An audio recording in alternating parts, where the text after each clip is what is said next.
I bet that there were a lot of us that hoped that after the disaster that was Rachel Zegler's press tour, that this movie would be cancelled and relegated to Disney's scrap heap like so many other projects that never saw the light of day. But alas, the House of Mouse has never been one to give up a viable market source, and their live action series is still alive and well in the form of Snow White and the Seven Dwarfs.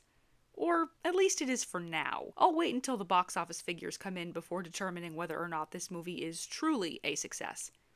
But trust me, enough of us have heard Rachel Zegler's comments in the last year in the form of interviews and memes to ever go see this movie and declare it a success. And from the looks of it, this trailer is trying to capitalize big on the feeling of nostalgia that fans once held for the movies and keep everything as tame as possible so that the fans have nothing to get up in arms about. There's no doubt that Rachel Zegler's entire attitude has severely hurt the success of this film, which is why, other than a few lines from the Evil Queen in this trailer, and a bit of singing in the background, no one actually speaks throughout the 1 minute and 17-second teaser. I can't help but find that terribly ironic, considering Rachel Zegler couldn't stop talking for all of last year during the disaster of a promotional tour at all. And in this trailer, she doesn't do any speaking. The trailer chooses to focus on one line of her singing and the cinematic background rather than anything else about the personality of Snow White. This is probably going to be a smart decision going forward. And in fact, I wouldn't be surprised if the next few trailers leading up to the release of the movie also feature a singing rather than talking Rachel Zegler. But maybe not, given that the Ariel teaser trailer was similar to this one in that Halle Bailey didn't really speak throughout it either. What I am beginning to realize with modern Disney live-action remakes is that the movies will attempt to lure the audience in by appealing to nostalgia with the songs and using visuals to tell the story rather than any dialogue. I am not opposed to this marketing strategy, but all it really does is put off the problems that have been relevant since last year. Nothing about the storyline appears to have changed. Rachel Zegler's Snow White is still going to be a leader rather than a princess. The motivations for her character will not have changed either. The Evil Queen will no longer want to kill Snow White because she is the most beautiful in the kingdom. It will now be because Snow White is the most fair, or just, or the most kind. Which of course is going to be a fundamentally terrible story change. The Evil Queen was always going to be an evil character, but it was because she coveted Snow White's beauty for herself. If she covets Snow White's kindness or fairness of character, well, that's something that she herself can fix. It is also a story change that makes absolutely no sense. The Evil Queen goes from being an evil character to both an evil and stupid character as well. Imagine creating a character where they covet another person's goodness and so they wish to kill them so they can prove they are a better person. There have been many iterations of the Evil Queen throughout media in decades past, in TV shows and movies. One of my favorite versions of her was played by Charlize Theron in that rather forgettable Snow White remake from 2012. There wasn't much to work with in the script itself, but at the very least Theron was an entertaining evil queen. She brought a level of nuance to the character that I found pretty fascinating. She made a habit of killing girls and stealing their beauty in order to reclaim her youth, which adds a bit of depth for her hatred and covetousness of Snow White's beauty. Snow White and the Huntsman was by no means a good film, but I do appreciate what it tried to do.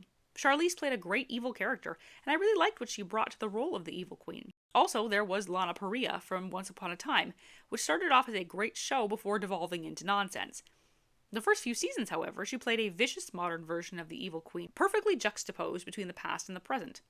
While her character was made to root against, there were many who ended up liking her, and her redemption arc as the story progressed. Though the show did have some incredibly goofy writing along with an abysmal quality of CGI, we liked the characters enough, including the Evil Queen, that it didn't really matter all that much in the end. The Evil Queen is, at her core, a very dramatic figure.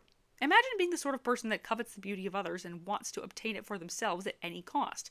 That person clearly has no chill and would have been a professional narcissist and a dramatic figure. And yet the person chosen to play such a character is Gal Gadot? The woman who played Wonder Woman, who is quite possibly the most beautiful comic book figure of all time, perfect in every way, and is an actual goddess? Is anyone else seeing some sort of problem here? I think a lot of us are in agreement that Gal Gadot is a more attractive option than Rachel Zegler, and to try and cast her as someone who is covetous of the beauty of someone else who is in real life not as attractive as herself seems very counterproductive. If the movie were to take the approach that Snow White and the Huntsman did, in placing the Evil Queen under some sort of curse wherein she needs to keep collecting the youth of others in order to continue her immortality or youth, well, then that seems like a movie that would be more interesting. Instead, we have a queen with a nonsensical motivation, coveting the kindness of another and wanting to kill her for it. Not only would a role like that call for an actress who can be nuanced and evil, the actress who played her would have to be unbelievably good at demonstrating ambition, immorality, insanity too, in some ways. And I just don't think that Gal Gadot has the ability to do that. When she's on screen sometimes, you forget about her lack of range because she's so beautiful to look at. But I feel that placing her in a role like this is only going to make her lack of skill that much more apparent, particularly if she's going to be dressed like this the whole movie. As for Rachel Zegler herself, I don't know what else I can say about her playing Snow White that hasn't been said by herself already. You just take a look at a few of her interviews in the last year to understand what I'm talking about. I just mean that it's no longer 1937. She's not going to be saved by the prince, and she's not going to be dreaming about true love. She's dreaming about becoming the leader she knows she can be, and the leader that her late father told her that she could be if she was fearless, fair, brave, and true. I was scared of the original cartoon. I think I watched it once and then I never picked it up again. Reality is that the cartoon was made 85 years ago, and therefore it's extremely dated when it comes to the ideas of women being in roles of power and what a woman is fit for in the world. And so when we came to reimagining the actual role of Snow White, it became about the fairest of them all, meaning who is the most just and who can become a fantastic leader. It's no secret that her words have caused a great deal of damage to the film's overall value, and a film that was supposed to release in March of this year has been delayed a full 12 months in the hopes that the general public would forget her words and go to see it when the film comes out. But I can guarantee you that after seeing this trailer, the film has become even more of a joke than ever before. We've gone from casting non-dwarf actors in the role of the dwarves to these horrible CGI monstrosities and the Lord Farquaad haircut that someone in the costume department gave Rachel Zegler, and it looks like this is going to be a film that will do the exact opposite of what the original Snow White did for Disney. I really don't know what to think of this film anymore, other than to wait with bated breath for the release date and the box office results. It's pretty clear to me in all this that the Snow White drama is just beginning. Thanks so much for watching this video, guys.